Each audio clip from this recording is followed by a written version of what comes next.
Greetings, fellow RotoBallers. Welcome back. It is Week 8 Boom or Bust. My name is Joey Christopoulos with my co-host Dave Rispoli. What's up, Dave? Hey, man. How you doing? It's good to be back doing booms and busts, baby. Yeah, let's figure it out. This is the show that gives us our favorite plays of the week. Now, some of these guys, they're going to be in a lot of your lineups, but we're just trying to tell you to expect big things or maybe just temper your expectations this week. And remember, drop your comments and questions below. Like this video if you have a boom or bust question, or even if it's a guy that's not on this video, we're here to help you as best that we possibly can. Dave, let's kick it off, man. Who do you think is going to boom this week in Week 8? Well, we haven't got to name a lot of our team's players as a boom. We see it on your hat and behind you, Joey. Obviously, we're Bears fans. It's a tough road. Cairo Santos. There's a diamond in the rough. And he's our rookie running back, Khalil Herbert, taking on San Francisco this week. I'm calling a boom. He's kind of only been booming so far. But last week, we really got a taste of what it's going to be like with him and Damian Williams in the lineup together. And the answer is Herbert's our guy.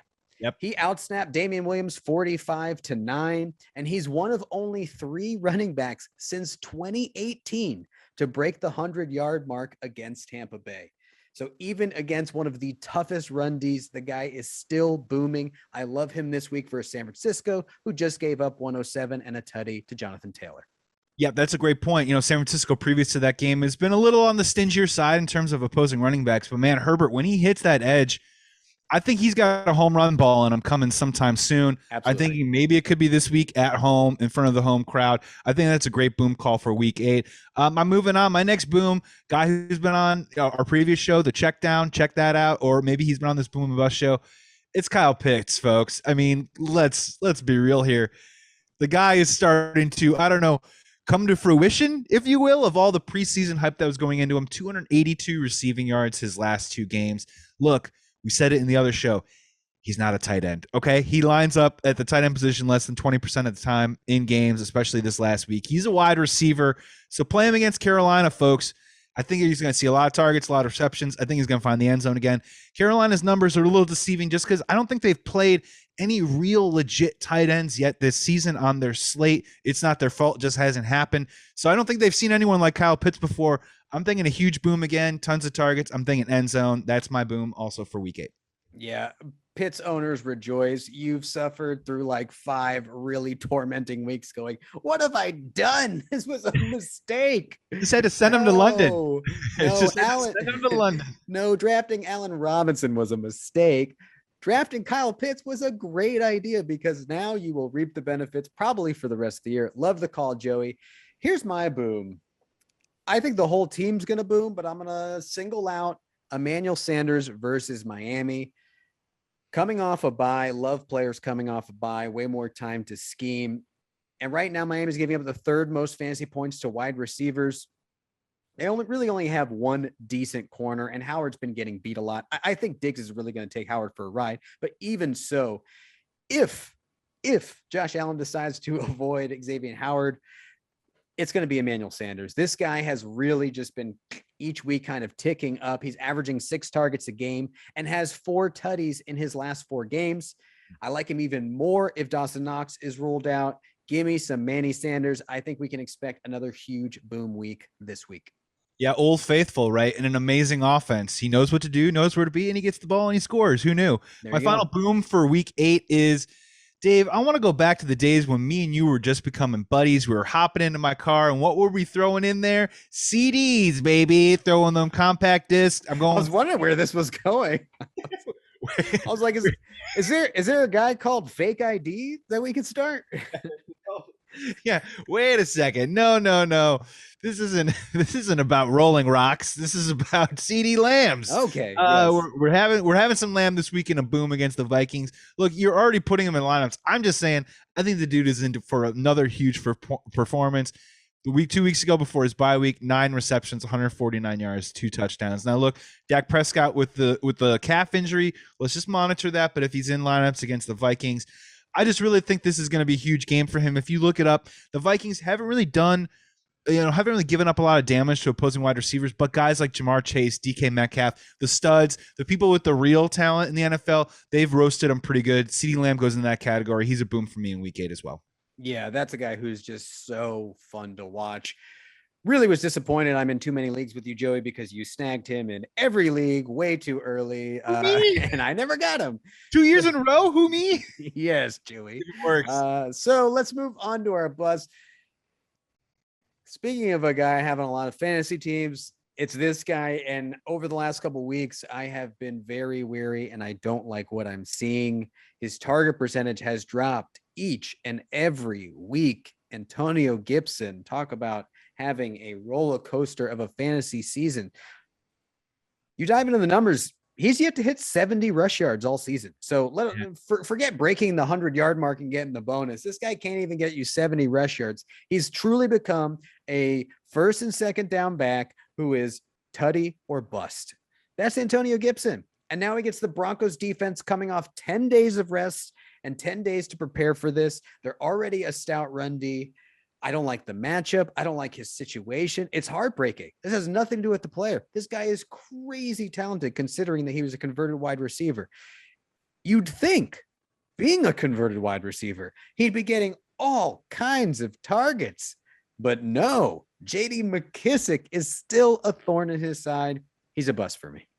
Yeah, unfortunately, when Fitzmagic goes out, I think Scary Terry has been really solid, but the WFT team has been more of a WTF fantasy wise. I'm with you, man. I think Antonio Gibson is going to have an amazing value next year. He's going to be totally underrated. People are going to pick him up and we're going to find out how talented he is. It's just not going the right way right now. He's definitely a bust, I think, as well. And finally, in week 8, Dave, a bust versus the Cincinnati Bengals, the New York Jets. All of them. All of them. All of them. All of them. Mm-hmm. It's an all-encompassing bust for me. We have no idea what's going on with Zach Wilson's knee right now because we're taping this on an early afternoon. I actually got a report as we were recording this earlier. Hold on, let's go live right now to Dave Rispoli with some breaking news. It's a PCL injury. It could be 3 to 4 weeks, which means, Joey, let me just toss out a name. Sounds made up. Mike White. Okay. When you Google this guy, he looks like the avatar of like, if you forgot to create a player, like they just give you a generic white guy. That happens to be Mike White. Yeah, they always put one guy in there who looks like he's straight out of prison or he broke out of Alcatraz. You're like, this has never been a player ever. Is that what Mike White looks like? No, he looks like a little boy in school. He's a 5th rounder drafted by Dallas who's only played a couple of quarters last week. And yet he still managed to throw 2 interceptions. Yes, he got Corey Davis, the tutty, but I'm not trusting anybody who's on the Jets. Michael Carter, I was excited about. I liked Corey Davis in the offseason. We've even seen signs of life from Elijah Moore, but it is not going to happen, people, with Mike White under center. Defenses are going to make their lives very hard. So if I'm you, if I have a Jet, I'm either trying to trade them to a Jets fan or keep them on my bench.